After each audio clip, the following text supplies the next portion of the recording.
The President of the United States!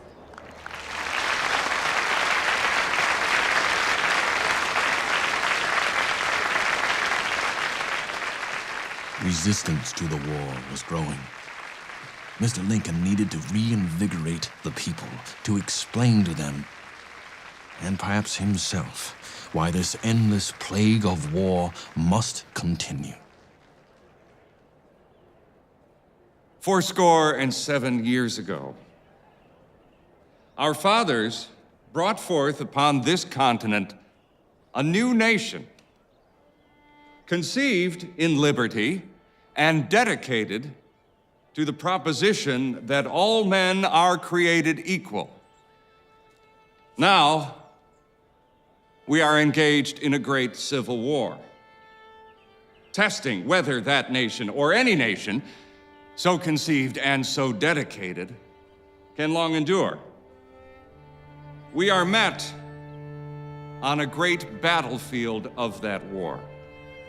We have come to dedicate a portion of that field as a final resting place for those who here gave their lives that that nation might live. It is altogether fitting and proper that we should do this. But in a larger sense, we cannot dedicate, we cannot consecrate, we cannot hallow this ground.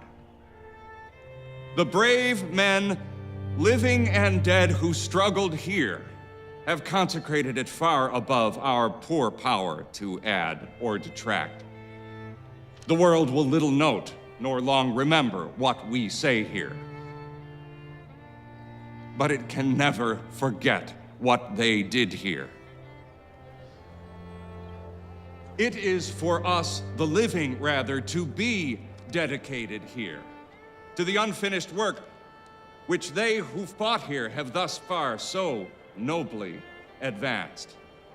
It is rather for us to be here dedicated to the great task remaining before us, that from these honored dead we take increased devotion to that cause for which they here gave the last full measure of devotion.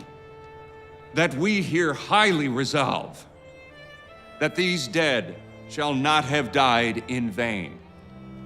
That this nation, under God, shall have a new birth of freedom.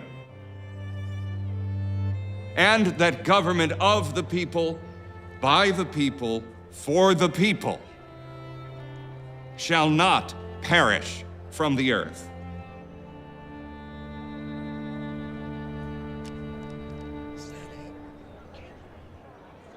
It's far too short. You have nothing else to say?